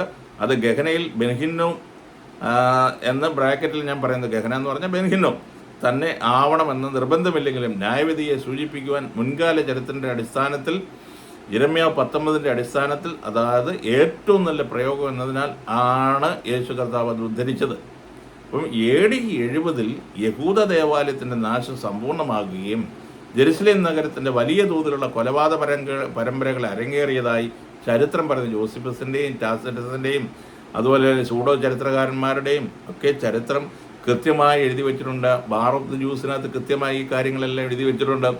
അതുപോലെ തന്നെ ടാസിറ്റസിൻ്റെ ചരിത്രത്തിൽ എഴുതിയിട്ടുണ്ട്, ജോസിഫസിൻ്റെ ചരിത്രത്തിൽ എഴുതിയിട്ടുണ്ട്, സൂഡോ ചരിത്രകാരന്മാരായ ഹീബ്രു ചരിത്രകാരന്മാർ എഴുതിയിട്ടുണ്ട്. ഒരുപാട് വിവരണങ്ങൾ എഴുതി വെച്ചിട്ടുണ്ട്. ഇതൊന്നും നമ്മൾ പഠിക്കാതെ ബൈബിള് മാത്രം നമ്മൾ എടുത്തുകൊണ്ട് പോയി ഈ നരകമുണ്ട്, യേശു കർത്താവ് നരകത്തെക്കുറിച്ച് പറയുന്നുണ്ട്, ഒരു അഭൗമിക ശിക്ഷാവിധിയുണ്ട് എന്നൊക്കെ പറയുന്നതിനകത്ത് ലോജിക്ക് ഇല്ല എന്ന് മാത്രമേ എനിക്ക് ഇത്തരത്തിൽ പറയാനുള്ളൂ. AD 70 യഹൂദ ദേവാലയത്തിൻ്റെ നാശം സമ്പൂർണ്ണമാവുകയും ജെറുസലേം നഗരത്തിൽ വലിയ തോതിലുള്ള കൊലപാതക പരമ്പരകൾ അരങ്ങേറിയതായി ചരിത്രം പറഞ്ഞു. മൃതശരീരങ്ങൾ വലിച്ചെറിയാൻ പറ്റിയ ഒരു സ്ഥലം കൂടിയാണ് ഭൂമിശാസ്ത്രപരമായി ബെൻഹിന്നോം താഴ്വര. അതിന് സമീപമുള്ള കിദ്രോൻ വാലിയും യേശു കർത്താവിൻ്റെ കാലത്ത് നഗരമാലിന്യങ്ങൾ കൊണ്ടിട്ട് കത്തിക്കുകയും അഴുക്ക് നിറഞ്ഞതുമായ പ്രദേശമായാണ് ഈ പ്രദേശം ഇതുമായി യോജിച്ചു പോകുന്നത്. ഈ പ്രദേശത്തെ ശിക്ഷാവിധിയുമായി ബന്ധപ്പെടുത്തിയ ഒരു മെറ്റാഫറിക്കൽ പ്രയോഗമാണ് യേശു കർത്താവ് നടത്തിയത്. സംഭവം നടന്നതിന് 2000 വർഷത്തിനപ്പുറവും യഹൂദന്മാരെയോ യഹൂദമതവുമായോ യാതൊരു ബന്ധവുമില്ലാത്തവർ ഈ തെറ്റിദ്ധരിക്കപ്പെട്ട ശിക്ഷാഭയത്തിലും ഇതര മതങ്ങളുടെ സമാനമായ അഭൗമിക നരകത്തിലും എന്തിനു വിശ്വസിക്കുന്നതിൻ്റെ കാരണം അറിവില്ലായ്മയാണെന്ന് മാത്രമേ എനിക്ക് ഇത്തരണത്തിൽ പറയാനുള്ളത്. അപ്പം ഈ മതപഠനങ്ങളും അറിവില്ലായ്മയും കൂടെ ചേരുമ്പോൾ ഇതിനെ നമ്മൾ മിക്സ് ചെയ്ത് ഭയാനകമായ രീതിയിൽ ഇതിനെ അവതരിപ്പിച്ച് ഇപ്പോഴത്തെ പാസ്റ്റർമാർ പോലും വളരെ നോളജുള്ള PhD ഉള്ള അല്ലെങ്കിൽ അതിനകത്ത് തീസിസ് എടുത്ത ആളുകൾ പോലും MPhil എടുത്ത ആളുകൾ പോലും അല്ലെങ്കിൽ തിയോളജിയിൽ ഭയങ്കര മാസ്റ്റർ ഡിഗ്രി എടുത്തവർ പോലും നരകമുണ്ട് എന്ന് പറഞ്ഞ് മനുഷ്യനെ ഭീഷണിപ്പെടുത്തിയാണ് മതത്തിൽ ചേർക്കുന്നത്. അവരുടെ അറിവില്ലായ്മയെ ഞാൻ അറിവില്ലായ്മ എന്ന് പറഞ്ഞ് ഞാൻ അവരെ ആക്ഷേപിക്കുന്നില്ല. ഈ മതങ്ങളെല്ലാം പഠിപ്പിക്കുന്നത് ഇത് തന്നെയാണ്. അതുകൊണ്ട് അവരെ കുറ്റം പറഞ്ഞിട്ടും കാര്യമില്ല. അപ്പം അറിവില്ലായ്മയും മതചിന്തയും കൂടി ചേരുമ്പോൾ അത് ഏറ്റവും വലിയ അബദ്ധധാരണയായി മാറുന്നു എന്നുള്ള കാര്യത്തിനകത്ത് യാതൊരു സംശയവുമില്ല. അന്ന് യേശുവിൽ വിശ്വസിച്ചിരുന്നതും അവിടുത്തെ വാക്ക് എന്ന് പറയുന്നത് നരകം ഒരു മിഥ്യാ ശിക്ഷാഭയത്തിൽ ജീവിക്കുന്നു, എല്ലാം യഹൂദമതവുമായി ബന്ധപ്പെട്ടതും അവർക്ക് വേണ്ടിയുള്ളതും മാത്രമായിരുന്നു എന്ന പരമമായ സത്യം നാം ഇതിൽ നിന്ന് മനസ്സിലാക്കേണ്ടത്. ക്രിസ്ത്യാനിത്വം സങ്കല്പങ്ങളിലല്ല, യേശുവിൻ്റെ വാക്കുകളിലൂടെ വെളിവായ ദൈവരാജ്യമെന്ന യാഥാർത്ഥ്യത്തിലാണ്. തന്നിൽ വിശ്വസിക്കാത്തവരെ തീയിലെറിയുന്ന ക്രൂരനായ ഒരു ദൈവമായി യേശു തന്നെയോ പിതാവായ ദൈവത്തെയോ വെളിപ്പെടുത്തിയില്ല. ഒരാളെങ്കിലും മറ്റൊരു നരകത്തിൽ എറിഞ്ഞാൽ യേശുക്രിസ്തുവിൻ്റെ ദൗത്യം പരാജയപ്പെട്ടു എന്ന് കരുതാം. അത്തരമൊരു ദൈവസങ്കല്പം അല്ലെങ്കിൽ അത്തരമൊരു നരകസങ്കല്പം ഉണ്ടെങ്കിൽ തന്നെ ക്രിസ്ത്യാനിറ്റിക്ക് ഇതര മതങ്ങളെക്കാൾ കൂടുതലായി യാതൊരു ശ്രേഷ്ഠതയും അവകാശപ്പെടുവാനില്ല താനും. ബൈബിളിൽ പറയുന്ന ന്യായവിധി നടത്തിയ അധിനിവേശങ്ങളും ന്യായവിധി എന്നതൊക്കെ പലരും അന്യരാജ്യക്കാർ ഇസ്രായേലിനോ ഇതര രാജ്യങ്ങളിലോ നടത്തിയ അധിനിവേശങ്ങളും നശിപ്പിക്കലുമാണ്. അവ ദൈവം ചെയ്യുന്നതായി പ്രവാചകൻ കണക്കുകൂട്ടി. എന്നാൽ യഥാർത്ഥത്തിൽ ദൈവരാജ്യം എന്ന യാഥാർത്ഥ്യത്തിൽ നിന്നും അകന്ന യഹൂദർക്ക് അതുമൂലമുണ്ടായ അനർത്ഥങ്ങൾ ജാതിമത വർണ്ണങ്ങൾക്കതീതമായി ഒന്നായിത്തീരുക എന്നതാണ്. അതാണ് യേശുക്രിസ്തുവിൻ്റെ ഉപദേശത്തിൻ്റെ കാതൽ. ഞാൻ പറഞ്ഞത് യേശുക്രിസ്തു പഠിപ്പിച്ച ഉപദേശത്തിൻ്റെ കാതൽ ജാതി മത വർണ്ണങ്ങൾക്കതീതമായി ക്രിസ്തുവിൽ ഒന്നായി ചേർക്കുക, അത് ദൈവരാജ്യത്തിൽ ജീവിക്കുക എന്നതാണ് യേശുക്രിസ്തുവിൻ്റെ മാർഗം. അതാണ് യേശു പഠിപ്പിച്ച തൻ്റെ പഠിപ്പീരുകളുടെ കാതലായ സാരമെന്ന് ഞാനിവിടെ പറഞ്ഞു കഴിഞ്ഞു. പല മിഥ്യാസങ്കല്പങ്ങളും നരകഭീതിയിലും മരണശേഷം കൈവരുന്ന സ്വർഗപ്രലോഭനങ്ങളിലും മാത്രം നിലനിൽക്കുന്നതാണ്. ദൈവരാജ്യം മനുഷ്യനിൽ ഐക്യതയും സ്നേഹവും സംതൃപ്തിയും സന്തോഷവും പ്രദാനം ചെയ്യുന്നു. യാഥാർത്ഥ്യത്തെ മനസ്സിലാക്കി ജീവിക്കുവാൻ ഒരുവനെ പ്രാപ്തനാക്കുന്നു. അനാവശ്യമായ നരകപ്പേടി കളഞ്ഞ് ഭയമില്ലാതെ പൂർണ്ണ മനുഷ്യനായി മാറുക ക്രിസ്തു വിശ്വാസത്തിൽ നരകമില്ല. അപ്പം നമ്മുടെ കൺക്ലൂഷൻ എന്താണ്? ക്രൈസ്തവൻ നമ്മളെ അനാവശ്യമായ ഭീതിയിലും, കാരണം യെരുശലേം ദേവാലയത്തിൻ്റെ വേസ്റ്റ്, അതായത് ഈ മൃഗങ്ങളെ ബലി കഴിക്കുമ്പോൾ അതിനെല്ലാം അതിൻ്റെ മേധസ് മറ്റ് ഇതെല്ലാം ധരിച്ചില്ല. കാരണം ഈ പെസഹയുടെ സമയങ്ങളിലൊക്കെ ലക്ഷക്കണക്കിന് ആടുമാടുകളെ, പ്രാവുകളെയൊക്കെയാണ് യെരുശലേം ദേവാലയത്തിൽ ബലി കഴിക്കുന്നത്. ഇതിനൊക്കെ ഒരു ഒരുപാട് വേസ്റ്റ് ഡംപായി വരും. അതിപ്പം നമ്മുടെ പട്ടണത്തിൽ, ഇപ്പം തിരുവനന്തപുരം പട്ടണത്തിൽ വിളപ്പിശാല പോലുള്ള പ്രദേശങ്ങളുണ്ട്. അവിടെയൊക്കെ നഗരത്തിലെ വേസ്റ്റ് കൊണ്ടിടുന്നതോ അതുപോലെ യെരുശലേം ദേവാലയത്തിലെ വേസ്റ്റുകൾ കൊണ്ടിടുന്ന ഒരു പ്രദേശമായിരുന്നു, അല്ലെങ്കിൽ ഈ മൃഗങ്ങളുടെ വേസ്റ്റും ഒക്കെ കൊണ്ടിടുന്നതാണ് ഈ ഗിന്നോം താഴ്വര എന്ന് പറയുന്നത്. ഹിദ്രം വാലിക്ക് സമീപമുള്ള ഹിന്നോം താഴ്വര, അതിനെ ഗഹന എന്നാണ് ബൈബിൾ വിളിക്കുന്നത്.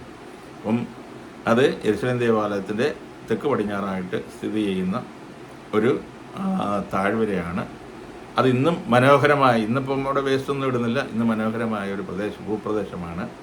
ഇതിനെയാണ് കർത്താവ് ഉദ്ദേശിച്ചത്. കാരണം AD 70 ദേവാലയം നശിക്കുന്ന സമയത്ത് 12 ലക്ഷത്തോളം യഹൂദന്മാരെ റോമൻ അധിനിവേശത്തിൻ്റെ ഫലമായി അവരുടെ യുദ്ധങ്ങളുടെ അവർ ഉപരോധിച്ചത് മൂലം ഏതാണ്ട് 11-12 ലക്ഷത്തോളം ആളുകൾ, യൂസിഫസ് പറയുന്നത് 11 ആണെന്ന് പറയുന്നത്, പക്ഷേ ചില ചരിത്രകാരന്മാർ 12 ലക്ഷം വരെ പറയുന്നുണ്ട്. 1.5 ലക്ഷം പേര് റോമൻ പട്ടാളക്കാർ അവരെ യുദ്ധത്തടവുകാരായി കൊണ്ടുപോയി. 9 ലക്ഷം പേര് ബെല്ലയിലേക്ക്, ജോർദാനിലെ പെല്ല എന്നാണ് ഞാൻ എപ്പോഴും ഈ ബെല്ല എന്ന് പറഞ്ഞു പോയി. യോർദാനിലെ പെല്ല എന്ന മൗണ്ടനിലേക്ക് ഓടിപ്പോയി. യേശു കർത്താവ് പറഞ്ഞതുപോലെ മലമുകളിലേക്ക്, അന്ന് യഹൂദിയിലുള്ളവർ മലമുകളിലേക്ക് ഓടിപ്പോകട്ടെ എന്ന് പറഞ്ഞു. കാരണം ഈ നരകശിക്ഷ ഇവിടെ ഇന്ന് നമ്മൾ പ്രസംഗിക്കുന്ന ആളുകളൊക്കെ, അല്ലെങ്കിൽ യേശു കർത്താവ് വരുമ്പോഴേ അന്ന് യഹൂദിയിലുള്ളവർ മലമുകളിലേക്ക് ഓടിപ്പോകാനാണ് പറഞ്ഞിരിക്കുന്നത്. ഇവിടുത്തെ ആൾച്ചാച്ചന്മാരൊക്കെ എന്തോ, കേരളത്തിലുള്ളവരൊക്കെ യഹൂദിയെ പോകണം. ഇനി ഭാവിയിലാണ് ഇത് സംഭവിക്കണമെങ്കിൽ നമ്മളെല്ലാം യഹൂദിയെ പോയി നിൽക്കണം. യഹൂദിയിലുള്ളവർ അന്ന് മലമുകളിലേക്ക് ഓടിപ്പോകട്ടെ. എന്തോ ഒരു ഗതികേടാന്ന് നോക്കണം. നമ്മുടെയൊക്കെ പഠനങ്ങളും പഠിപ്പീരുകളുടെയൊക്കെ അപജയങ്ങൾ ഇന്ന് ഞാനൊരു വീഡിയോ കണ്ടപ്പോൾ നമ്മൾ കായംകുളത്തുള്ള ഒരു ദൈവദാസൻ, പ്രഗത്ഭനായ ഒരു സുവിശേഷകനാണ്, കാഹളം ധരിക്കാറായി. കാരണം നമ്മൾ യഹൂദനില്ലേ കാഹളം ധരിക്കാൻ? എന്താ ചാച്ചാ പറയുന്നത്? യഹൂദൻ്റെ 7 പെരുന്നാളിലെ 5-ാമത്തെ പെരുന്നാളാണ് കാഹളധ്വനി പെരുന്നാൾ. അതിനെക്കുറിച്ചാണ് പ്രതിപാദിക്കുന്നത്. ലോകത്തിലാർക്കും കാഹളധ്വനി പെരുന്നാളില്ല. അത് ദേവാലയത്തിൽ, യെരുശലേം ദേവാലയമുള്ള സമയത്ത് ദേവാലയത്തിൽ നിയോഗിക്കപ്പെട്ടവർ ഓതുമ്പോൾ ദൈവത്തിൻ്റെ കാഹളം എന്നാണ് അവിടെ പറയുന്നത്. അപ്പോൾ ദൈവസാന്നിധ്യം അവിടെ ഉണ്ടായിരുന്നു. അവിടെ അതിന് നിയോഗിക്കപ്പെട്ട ആളുകൾ ആ കാഹളം ഊതുമ്പോൾ അവരുടെ പെരുന്നാളിൻ്റെ സമയത്തും യുദ്ധ കാഹളം ഊതും, അല്ലെങ്കിൽ അവരുടെ ഉത്സവ കാഹളം ഊതും. അതുപോലെ പ്രത്യേക സ്പെഷ്യൽ കേസുകളിലൊക്കെ അവരുടെ പെരുന്നാളുകളിലെല്ലാം കാഹളം ഊതുമായിരുന്നു. ഇതിനെയാണ് അവിടെ പറയുന്നത് ദൈവത്തിൻ്റെ കാഹളം. ഇതിനെ മഹാകാഹളം എന്ന് വിളിക്കുന്നുണ്ട് ബൈബിളിൽ. 7-ാം കാഹളം എന്ന് ബൈബിളിൽ പറയുന്നുണ്ട്. ഇതെല്ലാം യഹൂദ മതവുമായിട്ട് ബന്ധപ്പെട്ട കാര്യമാണ്. അല്ലാതെ ഇനി കാഹളം, ഇതെല്ലാം ദേവാലയ നാശത്തോടു കൂടി നടക്കേണ്ട കാര്യങ്ങളായിരുന്നു. ഇതൊന്നും ഇനി ഭാവിയിൽ നടക്കേണ്ട കാര്യമില്ല. ഞാൻ ചുരുക്കി പറഞ്ഞാൽ, ഞാൻ പറഞ്ഞതിൻ്റെ സാരം ഒരു ചെറിയ രീതിയിൽ ഒന്നും കൂടെ പറഞ്ഞിട്ട് ഞാൻ നിർത്തുകയാണ്. ബെൻഹിന്ന താഴ്വര എന്ന് പറഞ്ഞാൽ, അല്ലെ ബെൻഹിന്ന വാലി എന്ന് പറഞ്ഞാൽ ഹിന്നോമിൻ്റെ മകൻ്റെ താഴ്വര എന്നർത്ഥം. അതായത് ഹിന്നോമിൻ്റെ മകൻ്റെ താഴ്വര, അതിന് താഴ്വര എന്നും പേരുണ്ടെന്ന് ഞാൻ നിങ്ങളോട് പറഞ്ഞു. അത് യോശുവയുടെ പുസ്തകം 15:8. ഹിന്നോമിൻ്റെ പുത്രനെക്കുറിച്ച് യാതൊരു അറിവും നമുക്ക് ബൈബിളിൽ നിന്ന് നമുക്ക് മനസ്സിലാകുന്നില്ല. യോശുവയുടെ കാലത്തിന് മുമ്പ് ജീവിച്ചിരുന്ന ആളുടെ വകയായിരിക്കണം ഈ താഴ്വര. അത് ബെന്യാമിൻ യഹൂദ ഗോത്രങ്ങളെ വേർതിരിക്കുന്നു. യോശുവ 15:8, 18-16. യിരെമ്യാ പ്രവാചകന്റെ കാലത്ത് ഇവിടെ മൊലേക് ദേവന് ശിശുക്കളെ അഗ്നി പ്രവേശനം ചെയ്യിപ്പിച്ചിരുന്നു എന്ന് 2 രാജാക്കന്മാർ 23:10 നമുക്ക് കാണാൻ പറ്റുന്നുണ്ട്. ഇതിനെ താഴ്വര എന്നും വാലി ഓഫ് സ്ലോട്ടർ എന്നും വിളിച്ചു. യിരെമ്യാവ് 19:6 നാം നേരത്തെ പറഞ്ഞു. അപ്പോൾ ശലോമോൻ മൊലേക് ദേവന് ഇവിടെ പൂജാഗിരി പണിതു. 1 രാജാക്കന്മാർ 11:7. ആഹാസും മനേശയും പുത്രന്മാരെ അഗ്നിപ്രവേശം ചെയ്യിപ്പിച്ചതായിട്ടും നമുക്ക് 2 രാജാക്കന്മാർ 16:3 2 ദിനവൃത്താന്തം 28:3 അതുപോലെ തന്നെ 33:6 നമുക്ക് കാണാൻ പറ്റുന്നുണ്ട്. ഈ മ്ലേച്ഛതകൾക്ക് അറുതി വരുത്തുവാൻ യോശിയാവ് രാജാവ് താഴ്വരയെ അശുദ്ധമാക്കി മനുഷ്യാസ്ഥികൾ കൊണ്ട് അവിടെ നിറച്ചു. 2 രാജാക്കന്മാർ 23:10 13:14 2 ദിനവൃത്താന്തം 34:4-5 ഇങ്ങനെ ഈ താഴ്വര നഗരത്തിലെ മാലിന്യങ്ങൾ കൂട്ടിയിട്ട് ദഹിപ്പിക്കുന്ന സ്ഥലമായി നരകത്തിൽ ലഭിക്കുന്ന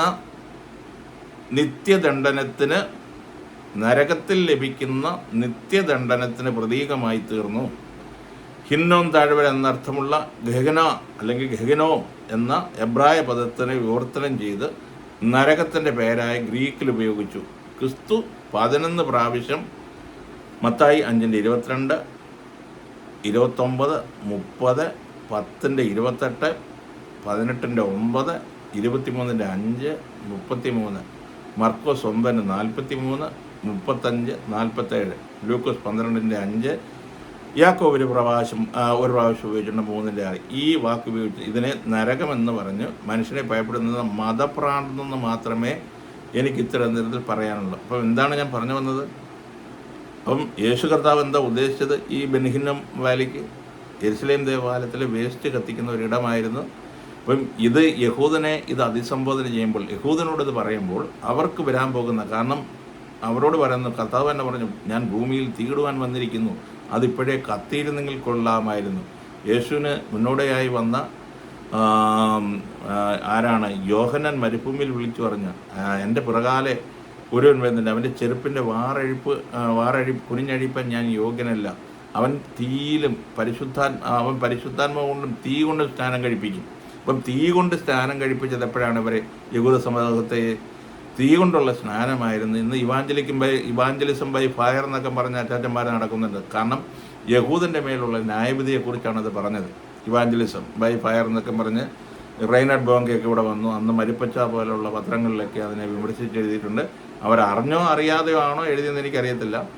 ഈ തീ കൊണ്ട് യേശു കർത്താവ് ഭൂമിയിൽ തീയിടുവാൻ വന്നിരുന്നു, അത് ഇപ്പോഴേ കത്തിയിരുന്നെങ്കിൽ പറയുന്നൊക്കെ ഈ AD 70 ദേവാലയം നശിക്കുന്ന സമയത്ത് നടന്ന ആ നാശത്തെക്കുറിച്ചാണ് പറഞ്ഞിരിക്കുന്നത്. ഇനി ഭാവിയിൽ നടക്കുന്ന ഒരു കാര്യമല്ല. നരകമെന്നത് പറയുന്നത് യെരുശലേം ദേവാലയത്തിൻ്റെ തെക്ക് ഭാഗത്തുള്ള, അല്ലെങ്കിൽ ആ യെരുശലേം ദേവാലയത്തിൻ്റെ വേസ്റ്റും AD 70 അല്ലെങ്കിൽ AD 70 മരിച്ച ആ യുദ്ധത്തിൽ മരിച്ച കാരണം അന്ന് വരെയുള്ള മഹാപീഡന കാലത്ത് അല്ല മഹോദ്രവ കാലത്ത് മരിച്ച ഇസ്രായേലിനെ മുഴുവൻ കൊണ്ടെറിഞ്ഞ പ്രദേശമായിരുന്നു. കാരണം അവിടെ പുഴി ചാകുന്നില്ല എന്ന് പറയുന്ന, കാരണം യശയ്യാവിൻ്റെ പ്രവചനം 67-ാം അധ്യായത്തിൽ ലാസ്റ്റ് 2 വാക്യങ്ങളിൽ ഇത് പറയുന്നുണ്ട്. അവിടെ പുഴി ചാകുന്നില്ല, തീ കെടുന്നില്ല എന്നൊക്കെ പറഞ്ഞ് അവിടെ പേടിപ്പെടുത്തുന്നു. കാരണം ഇതാണ് സംഭവം, അല്ലാതെ മറ്റൊരു കാര്യമല്ല. നമ്മൾ ക്രൈസ്തവ ലോകത്ത് മുഴുവൻ പഠിപ്പിക്കുന്ന അഗ്നി നരകമുണ്ട്, നമ്മളെ തീ നരകത്തിലിട്ട് വേവിക്കും. ഇവിടുത്തെ എന്താ പറയുന്നത്, നമ്മുടെ ജയൻ ഡാർബിയും കൊച്ചു പെണ്ണും കൂടെ മഗ്രറ്റ് മക്ഡൊണാൾഡും കൂടെ കണ്ട ഹാലുസിനേഷൻ, കാരണം സ്വർഗനരക സങ്കല്പങ്ങൾ, ഇതിനെല്ലാം വെച്ച് ഭയപ്പെടുത്തി മനുഷ്യനെ പോക്കറ്റിൽ നിന്ന് കാശടിക്കാനുള്ള മാർഗമാണിതെല്ലാം. എൻ്റെ പൊന്നു സഹോദര, നരകം എന്ന് പറഞ്ഞൊരു കാര്യമേ ബൈബിളിലെങ്ങും, നരകം ബൈബിൾ പറഞ്ഞിട്ടുണ്ട്, പക്ഷേ അത് യെരുശലേം ദേവാലയത്തിലെ അക്ഷരികമായ ഹിന്നോം താഴ്വര അല്ലെങ്കിൽ warden of valley of Hinnom, കൊലത്താഴ്വര എന്നൊക്കെ പറയുന്ന ഒരു ഭൂപ്രദേശമായിരുന്നു. അത് ഇന്നും യെരുശലേം ദേവാലയത്തിൻ്റെ സമയം തെക്ക് ഭാഗത്തായിട്ട് സ്ഥിതി ചെയ്യുന്നു. അന്ന് മനോഹരമായ ഒരു താഴ്വരയാണ്. അന്ന് യേശു കർത്താവ് ഇന്നേക്ക് 2000 വർഷങ്ങൾക്ക് മുമ്പ് അത് അന്നത്തെ കാലത്ത് അത് യെരുശലേം ദേവാലയത്തിൽ വേസ്റ്റുകൾ കൊണ്ടിടുന്നതും, കാരണം മൃഗങ്ങളെയാണ് ഇന്ന് യാഗം അർപ്പിച്ചുകൊണ്ടിരുന്നത്. അപ്പം ഇവിടുന്ന് ഉണ്ടാകുന്ന മൃഗവേസ്റ്റിൻ്റെ ജൈവ വേസ്റ്റുകളെല്ലാം കൊണ്ട് കത്തിക്കുന്നതും നരകമാലിന്യങ്ങളല്ല നഗരമാലിന്യങ്ങൾ കൊണ്ടിടുന്നതുമായ ഒരു പ്രദേശമായിരുന്നു. ഇതിനെയാണ് നമ്മുടെ അച്ഛന്മാർ തന്നെ നരകമാലിന്യമാക്കി, നമ്മളെല്ലാം നരകമാലിന്യത്തിന് അടിമയാക്കി അവിടെ കൊണ്ടിടുമെന്ന് പറയുന്നത്. അപ്പം ഞാൻ ഉദ്ദേശിച്ചത് നരകം എന്ന് പറയുന്നത് ബൈബിളിൽ പറഞ്ഞിരിക്കുന്നത് ഹിന്നോം വാലി, ബെൻഹിന്നോം താഴ്വര, ഗഹന എന്നൊക്കെ വാക്ക് അവിടെ ഉപയോഗിച്ചിരിക്കുന്നു. അത് അക്ഷരികമായ ഒരു ഭൂപ്രദേശമായിരുന്നു, അഭൗമികമായ അല്ലെങ്കിൽ ഏതോ ഒരു കോസ്മോസിലെ. അപ്പം ഇന്ന് നമ്മൾ ശാസ്ത്രം എത്രത്തോളം വളർന്നല്ലോ. അപ്പം ഈ നരകം സ്വർഗം ഒക്കെ വേണമെങ്കിൽ നമുക്ക് നാസായെ പോലെയുള്ള ആളുകൾക്ക് കണ്ടുപിടിക്കാം. ഇപ്പം നമ്മളിപ്പോൾ 2 ഏറ്റവും ലേറ്റസ്റ്റായിട്ട് നമുക്കറിയാവുന്നത് യുറാനസ്, നെപ്റ്റ്യൂൺ, പ്ലൂട്ടോ എന്നൊക്കെ പറയുന്നത് നമ്മൾ ഇപ്പം 2 നവഗ്രഹങ്ങളാണ് നമ്മൾ പഠിച്ചത്. ഇന്നിപ്പോൾ 2 ഇല്ല, 7 ഉള്ളതെന്നാണ് പറയുന്നത്. അപ്പോൾ ഇനി സ്വർഗവും നരകവും 2 കൂടെ ഉണ്ടെങ്കിൽ അപ്പോൾ 9 ആക്കാരും നമുക്ക്. ഇപ്പോൾ 2 എവിടെയെങ്കിലും ഉണ്ടെങ്കിൽ എൻ്റെ അച്ചാച്ച യേശു കർത്താവോ ദൈവമോ ഇതൊന്നും പഠിപ്പിച്ചിട്ടില്ല. ഇതല്ല നമ്മൾ മനസ്സിലാക്കേണ്ടത്. സ്വർഗം എൻ്റെ സിംഹാസനം, ഭൂമി എൻ്റെ പാദപീഠമെന്ന് കർത്താവ് ഒത്തിരി പ്രാവശ്യങ്ങൾ അത് 110 സങ്കീർത്തനത്തിൽ പറയുന്നുണ്ട്. പല ഭാഗങ്ങളിലും കർത്താവ് എൻ്റെ അടുത്ത് ഉപയോഗിച്ചിട്ടുണ്ട്. എന്താണ് അത് ഉദ്ദേശിക്കുന്നത്? സ്വർഗം എൻ്റെ സിംഹാസനം. യെരൂശലേം ദേവാലയത്തെ സ്വർഗം എന്ന് വിളിക്കുന്നു. യെരമ്യാവ് 3-ാം അധ്യായം അതിൻ്റെ 17-18 തോന്നുന്നു. അതുപോലെ തന്നെ സങ്കീർത്തനം 78-ന്റെ 69 അതിനെപ്പറ്റി പ്രതിപാദിക്കുന്നുണ്ട്. അപ്പം സ്വർഗം എൻ്റെ സിംഹാസനം, ഭൂമി എൻ്റെ പാദപീഠം. സിംഹാസനം എന്ന് പറഞ്ഞാൽ രാജാവ് സിംഹാസനസ്ഥനായി എന്ന് പറഞ്ഞാൽ രാജാവ് തൻ്റെ ഇരിപ്പിടത്തിൽ വന്നു. ഇരിപ്പിടമാണെന്ന അല്ല, അധികാരി ഇരിക്കുന്ന ഇരിപ്പിടം. അപ്പം ഞാനൊരു കസേരയിലൂടെ ഇരിക്കുന്നത് പോലെ അധികാരി ഇരിക്കുന്ന ഇരിപ്പിടത്തിനെയാണ് സിംഹാസനം എന്ന് പറയുന്നത്. ഈ അധികാരി ഒന്ന് എഴുന്നേറ്റ് നിന്ന പാദം ഇരിക്കുന്ന എവിടെയാണ്? ഭൂമിയിലാണ്. സ്വർഗം എൻ്റെ സിംഹാസനം, ഭൂമി എൻ്റെ പാദപീഠം എന്നല്ലേ? ഈ അധികാരി ഒന്ന് എഴുന്നേറ്റ് ഇരിക്കാന്നിരിക്കട്ടെ, ഇരിപ്പിടത്തിൽ നിന്ന് എഴുന്നേറ്റ് നിന്ന ഭൂമിയിലാണ് നിൽക്കുന്നത്. അപ്പോൾ എവിടാണ് അധികാരി നിൽക്കുന്നത്? എവിടാ? കോസ്മോസിൽ എവിടെങ്കിലും ആണ്. എന്താണ് നിങ്ങളുടെ ബുദ്ധിയെ കെട്ടുന്നത്? എനിക്ക് മനസ്സിലാവുന്നില്ല. സ്വർഗം എന്ന് ഉദ്ദേശിച്ചിരിക്കുന്നതും ദൈവരാജ്യം എന്ന് ഉദ്ദേശിച്ചിരിക്കുന്നതും പുത്രൻ്റെ രാജ്യം എന്ന് ഉദ്ദേശിച്ചിരിക്കുന്നതും എന്താ പറഞ്ഞിരിക്കുന്നത്? സ്വർഗരാജ്യം എന്ന് പറയുന്നതെല്ലാം പുതിയ നിയമത്തിൽ നാം മനസ്സിലാക്കേണ്ടത് നമ്മുടെ ഹൃദയത്തിലാണ്. ദൈവരാജ്യം നിങ്ങളുടെ ഉള്ളിലാണെന്നാണ് പറയുന്നത്. ഇപ്പോൾ ദൈവരാജ്യത്തെ ഭൂമിയിൽ എസ്റ്റാബ്ലിഷ് ചെയ്യാനാണ് കർത്താവ് വന്നത് പോലും. അപ്പം കർത്താവ് തൻ്റെ രാജ്യത്തെ, അവൻ്റെ രാജ്യത്വത്തിന് അവസാനം, അവൻ യാക്കോബ് ഗ്രഹത്തിന് എന്നേക്കും രാജാവായിരിക്കും, അവൻ്റെ രാജ്യത്വത്തിന് അവസാനമുണ്ടാകുകയില്ല എന്ന് കർത്താവിൻ്റെ ജനന സമയത്ത് തന്നെ സ്വർഗത്തിൽ നിന്ന് മാലാഖമാർ, അല്ലെങ്കിൽ ദൈവം ഭൂമിയിലേക്ക് മാലാഖമാരെ അയച്ചിട്ട് മറിയോട് പറയുന്ന ദൂത് നിങ്ങൾക്ക് മനസ്സിലായില്ലേ? അപ്പോൾ പിന്നെ ഇനി 1000 ആണ്ടിന് ശേഷമാണെന്ന് പറയുമ്പോൾ ആ വചനം എവിടെ കൊണ്ട്, ദൂതം സ്വർഗത്തിൽ നിന്ന് ദൂതം വന്ന് മറിയോട് പറഞ്ഞ വാക്ക് എവിടെ കൊണ്ട് അവസാനിപ്പിക്കും? നിങ്ങൾ എവിടെ കൊണ്ട് വെക്കും? അപ്പം കുറച്ച് നാളത്തേക്ക് ദൈവരാജ്യം മാറ്റി വെച്ചു. 2000 വർഷമോ അല്ലെങ്കിൽ 10000 വർഷമോ കഴിഞ്ഞിട്ട് ഞങ്ങൾ എടുത്തോളാം എന്ന് തന്നെ അതിനർത്ഥം. അപ്പം യാക്കോബ് ഗൃഹത്തിന് എന്നേക്കും രാജാവായിരിക്കും.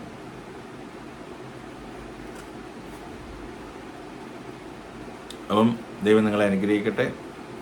ഈ വീഡിയോ കാണുന്നവർക്ക് നരകപേടി വേണ്ട. നരകം എന്ന് പറയുന്നത് ഇസ്രായേലിന് അല്ലെങ്കിൽ യെരൂശലേം ദേവാലയത്തിൻ്റെ തെക്ക് ഭാഗത്തുള്ള ഒരു ഭൗമികമായ ഒരു ഭൂപ്രദേശമാണ്, ഒരു താഴ്വരയാണ്. ആ താഴ്വര ഇന്ന് മനോഹരങ്ങളായ വൃക്ഷങ്ങളും വൃക്ഷലതാദികളുമായി നല്ല പ്രദേശമാണ്. ഇന്ന് അനേക ടൂറിസ്റ്റുകളെ ഈ നരകത്തെ കാണാൻ പോകുന്നുണ്ട്. ദൈവം ഒരു അവസരം നമുക്ക് തരുവാണെങ്കിൽ നമുക്കും പോയി ആ ഭാഗം കാണാം, നരകത്തിലേക്ക്. എൻ്റെ പൊന്നു സഹോദരൻ, ചത്തിട്ട് കിട്ടുന്ന നിങ്ങളെ പർഗേറ്ററിയോ അവിടെ കൊണ്ട് നിങ്ങളെ പീഡിപ്പിക്കുന്ന ഒരിടമല്ല. ഇതെല്ലാം ഈ പറഞ്ഞതുപോലെ 6 മതങ്ങളെ, നമ്മൾ ഇന്ത്യയിലെ പ്രബലമായ 6 മതങ്ങളെക്കുറിച്ച് ഞാൻ പറഞ്ഞു. ജൈനമതം, ബുദ്ധമതം, സൗരാഷ്ട്ര മതം, അതുപോലെ തന്നെ ഹിന്ദുമതം, ക്രിസ്തുമതം, മുസ്ലിം മതം. ഈ മതങ്ങളിലെല്ലാം സ്വർഗവും നരകമുണ്ട്. പിന്നെ നമ്മുടെ ക്രിസ്ത്യാനിക്ക് എന്തോ എത്ര മേന്മ? മറ്റു മതങ്ങളെക്കാട്ടും എന്താ മേന്മ? ഇവിടുന്ന് ആളുകൾ, അച്ചച്ചന്മാരെല്ലാം പോയി, ഇവിടുന്ന് പാസ്റ്റർമാരെല്ലാം പോയി ഞങ്ങളുടെ മതമാണ് നല്ലത്, ഇതിനകത്ത് വന്ന് ചെയ്ത് അവസാനം വന്ന് ഈ പാവങ്ങളെ നരകത്തിൽ കൊണ്ട് കളയുകയും ചെയ്യും. അപ്പം ഇത്തരത്തിലുള്ള പഠനങ്ങൾ സത്യസന്ധമായി വചനം മനസ്സിലാക്കുവാൻ താല്പര്യമുള്ളവർക്ക് മനസ്സിലാക്കാം. ഇത് എത്ര വേണമെങ്കിലും ഞാൻ പറയാം. ഞാൻ ഒത്തിരി നോട്ടുകൾ ഈ വിഷയത്തെക്കുറിച്ച് തയ്യാറാക്കി വെച്ചിട്ടുണ്ട്. ഇപ്പം അതാണ് ഞാൻ നിങ്ങളുടെ മുമ്പിൽ അവതരിപ്പിച്ചത്. ദൈവം നിങ്ങളെല്ലാവരെയും അനുഗ്രഹിക്കട്ടെ.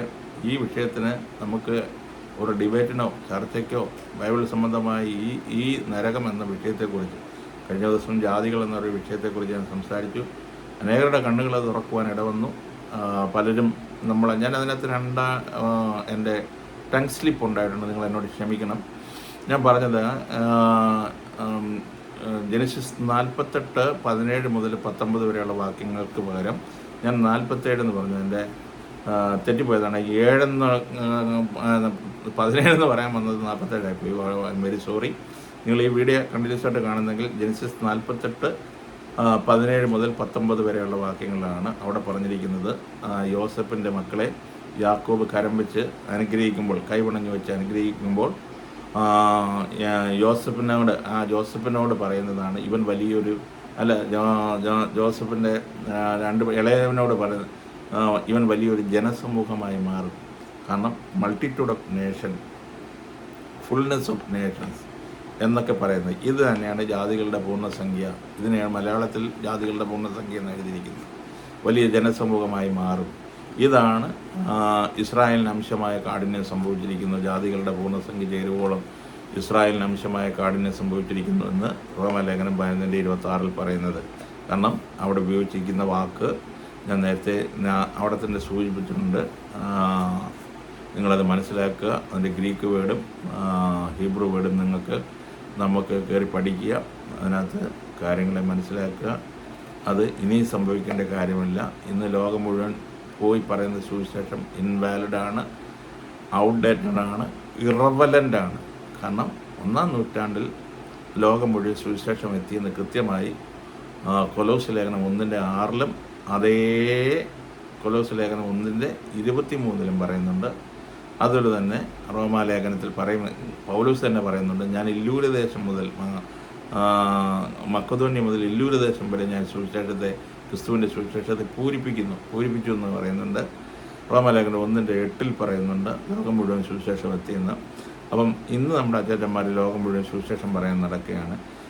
പറയേണ്ട സുവിശേഷം എന്താണെന്ന് സുവിശേഷം, കാരണം യഹൂദന്മാരുടെ ഡയസ്പോറകളിൽ, കാരണം അവർ കുടിയേറി പാർത്ത പ്രദേശങ്ങളിൽ അവർക്ക് വരാൻ പോകുന്ന നാശത്തെക്കുറിച്ചും അവർക്ക് വരാൻ പോകുന്ന ന്യായവിധിയെക്കുറിച്ചും ഉള്ള മുന്നറിയിപ്പ് കൊടുക്കുവാൻ വേണ്ടിയായിരുന്നു 1-ാം നൂറ്റാണ്ടിലെ അപ്പോസ്തലന്മാർ യേശുക്രിസ്തുവിൻ്റെ കാണാതെ പോയ ആടുകൾ, കർത്താവിൻ്റെ ശുശ്രൂഷ തേക്കുവാൻ കാണാതെ പോയ ആടുകൾ, അല്ലെങ്കിൽ യോഹന്നാൻ്റെ സുവിശേഷം 11:52 ഇങ്ങനെ എഴുതിയിരിക്കും, ചിതറിയിരിക്കുന്ന ദൈവമക്കളെ ഒന്നായി ചേർക്കുവാൻ. അപ്പം ചിതറിപ്പോയ ദൈവമക്കളെ ഒന്നായി ചേർക്കേണ്ട ദൗത്യമായിരുന്നു യേശുക്രിസ്തുവിൻ്റെത്. അത് യേശുക്രിസ്തു ഭംഗിയായി നിർവഹിച്ചു. അതിനുവേണ്ടിയായിരുന്നു 1-ാം നൂറ്റാണ്ടിൽ തൻ്റെ നിയോഗിക്കപ്പെട്ട അപ്പോസ്തലന്മാർ ശുശ്രൂഷയുമായി പോയത്. അത് അവർ തികച്ചു. പൗലോസ് അതിന് വ്യക്തമായി കൊലോസ് ലേഖനം 1:6 23 അത് ലോകം മുഴുവൻ സുവിശേഷം എത്തി അവരെ ഏൽപ്പിച്ച ദൗത്യം പൂർത്തീകരിച്ചു എന്ന് മക്കദോന്യ മുതൽ ഇല്ലൂരിയ ദേശം വരെ താൻ ക്രിസ്തുവിൻ്റെ സുവിശേഷത്തെ പൂരിപ്പിച്ചു എന്ന് കൃത്യമായി നമുക്ക് കാണുവാൻ പറ്റുന്നുണ്ട്. സുവിശേഷം അന്നത്തെ കാലത്ത്, കാരണം 1-ാം നൂറ്റാണ്ടിൽ സുവിശേഷം കർത്താവ് നിവർത്തിച്ചു. എന്നാൽ ഇന്ന് നമ്മളെ ഏൽപ്പിച്ചിരിക്കുന്ന കാര്യം ദൈവരാജ്യം സംബന്ധിച്ചാണ്. ദൈവരാജ്യം അത് ഭക്ഷണവും പാനീയവുമല്ല, നീതിയും സമാധാനവും പരിശുദ്ധ റൂഹായിലുള്ള സന്തോഷവുമാണ്. അത് നാം മനസ്സിലാക്കുകയാണ്. ദൈവരാജ്യ സുവിശേഷമാണ് നിത്യസുവിശേഷം. അത് എറ്റേണൽ ഗോസ്പലാണ്. അത് വെളിപ്പാട് പുസ്തകം 14:6 അതിനെ രേഖപ്പെടുത്തിയിട്ടുണ്ട്. സകല ജാതികളും വംശങ്ങളും ഗോത്രത്തിലും ഭാഷയിലുമുള്ളവർക്ക് വേണ്ടി ഉള്ള നിത്യസുവിശേഷം. നിത്യസുവിശേഷമാണ്, എറ്റേണൽ ഗോസ്പലാണ് എന്ന് നമ്മൾ സംസാരിക്കേണ്ടത്. അല്ലാതെ ഇറവലൻ്റായി പോയ, ഇൻവാലിഡായി പോയ, ഔട്ട്ഡേറ്റഡായി പോയ AD 70 ഫുൾഫില്ലായ സുവിശേഷത്തെക്കുറിച്ചല്ല നമ്മൾ സംസാരിക്കേണ്ടത്. കൃത്യമായി നമ്മൾ കാര്യങ്ങളെ മനസ്സിലാക്കുക. ഇന്ന് സുവിശേഷ ലോകത്തിൻ്റെ വിവിധ ഭാഗങ്ങളിൽ സുവിശേഷ പ്രവർത്തനമായി പോയി ഘോരം പ്രവർത്തിച്ച് പീഡനങ്ങൾ ഏൽക്കുന്നവരുണ്ട്, ശിക്ഷാവിധിയിൽ പ്രശ്നങ്ങളിൽ അകപ്പെടുന്നവരുണ്ട്. അവരുടെ കൂടെല്ലാം എനിക്ക് സ്നേഹത്തോടെ ഒരു വാക്ക് പറയാനുണ്ട്. നിങ്ങളെന്ന് പറയുന്ന നരകശിക്ഷയും നിങ്ങളെന്ന് പറയുന്ന സുവിശേഷവും ദൈവസന്നിധിയിൽ യാതൊരു കാര്യവുമുള്ളതല്ല. ദൈവത്തിന് അതിനകത്ത് നിന്ന് ഒരു ഓഹരിയും പങ്കുമില്ല.